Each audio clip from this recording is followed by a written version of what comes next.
নমস্কার বন্ধুরা, রাই কিচেন রুমে জানাই আপনাদের অনেক অনেক স্বাগত। আপনাদের সবাইকে স্বাগত জানিয়ে শুরু করছি আজকের রেসিপি ফুলকপি আলু দিয়ে মাছের তেল ঝাল। এখানে আমি প্রায় 1.5 কিলো ওজনের একটা মাছ নিয়েছি, ঘাস কাপ মাছ। মাছটাকে কেটে বেছে ধুয়ে নিয়ে এসেছি।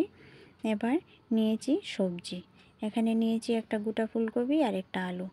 এগুলোকে টুকরো করে কেটে ধুয়ে নুন হলুদ দিয়ে ভাপিয়ে নিয়েছি। ভাপানো হয়ে গেছে। ওদিকে আমি যেইটুকু মাছ আমার লাগবে সেই পরিমাণে মাছটা নিয়েছি রেসিপির জন্যে, বাকিগুলো পরে ভেজে নেব। এদিকে একটা শিলনোড়ায় নিয়েছি কিছু মশলা, শুকনো লঙ্কা, জিরে, ধনে, আদা আর পেঁয়াজ বেটে নেব। খুব শর্টকাটভাবে আমি রান্নাটা করছি। এখানে নিয়েছি মাছগুলোতে নুন হলুদ মাখিয়ে, আর নিয়েছি একটা লোহার কড়াতে তেল দিয়ে মাছগুলোকে আমি ভেজে নিচ্ছি। লোহার কড়াতে ভাজা পোড়া করতে খুবই দারুণ লাগে। আজ আমি লোহার কড়াতেই রেসিপিগুলো করছি। এখানে মাছগুলোকে আমি মিডিয়াম আঁচে লাল লাল করে ভেজে নেব। সবকটা মাছকে আমি উল্টে পাল্টে লাল লাল করে ভেজে নেব। খুব তাড়াহুড়ো করে মাছটা ভাজতে যাবেন না, তাহলে মাছটা বাইরে থেকে পুড়ে যাবে, ভেতরে কাঁচাই থেকে যাবে। মাছগুলো আমার ভাজা হয়ে গেছে, নামিয়ে নিয়েছি। আর মাছ ভাজার যে তেলটা রয়ে গেছে সেই তেলে আমি ফুলকপি আলুগুলোকেও ভেজে নিচ্ছি।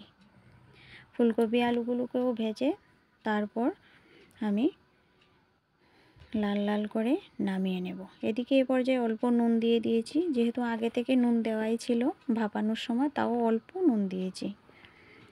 আর হলুদটা আর দিলাম না। লাল লাল করে ভেজে নিয়েছি। এবার আমি ফুলকপি আলুগুলোকেও নামিয়ে নিচ্ছি। এবার অন্য একটা কড়াতে আমি ফোড়নটা দেব, কারণ আমার অনেকগুলো মাছ ভাজার বাকি রয়ে গেছে। সেই কড়াতে আমি মাছগুলো ভেজে নিচ্ছি, আর এই কড়াতে দিয়ে দিচ্ছি ফোড়নটা। তেল গরম করে পেঁয়াজ কুচি, একটা তেজপাতা দিয়ে আমি ফোড়নটা দিয়ে দিলাম। এখানে পেঁয়াজগুলো ব্রাউন কালার হয়ে ভাজা হয়ে গেলে বেটে রাখা মশলাটা দিয়ে দিয়েছি হলুদ গুঁড়ো। মশলাটাকে এবার ভালো করে কষিয়ে নিচ্ছি। মশলাটা ভালো করে কষানো হয়ে গেলে আমি দিয়ে দেব জল। জলটা দিয়ে মশলাটাকে আরও ভালো করে কষিয়ে নেব।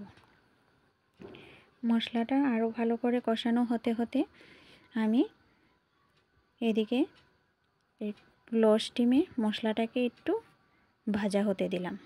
তেলটা যখন ছেড়ে আসছে ঠিক তখনই দিয়ে দিলাম ফুলকপি আর আলু, ভেজে রাখা সবজিগুলো দিয়ে এদিকে আমি মশলাটার সাথে আবার ভালো করে কষিয়ে নিচ্ছি। কষানোটা হয়ে গেলে দিয়ে দিলাম অল্প জল, দিয়ে দিলাম পরিমাণ মতো নুন। এবার আমি সবজিগুলোকে ঝোলের সঙ্গে ভালো করে ফুটিয়ে নেব। প্রায় 2-4 মিনিট ভালো করে সবজিগুলোকে ফুটিয়ে তারপর আমি দিয়ে দেব ভেজে রাখা মাছগুলো।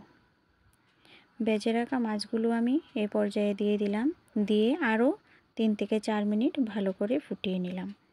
আমার রেসিপিটা পুরোপুরি রেডি হয়ে গেছে। এবার ঢেলে নেব।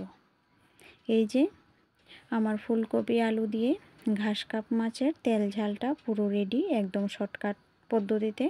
তো আজকের রেসিপিটা কেমন লাগলো অবশ্যই কমেন্ট করে জানাবেন। যদি ভালো লাগে আমার চ্যানেলটাকে সাবস্ক্রাইব করে দেবেন। ধন্যবাদ।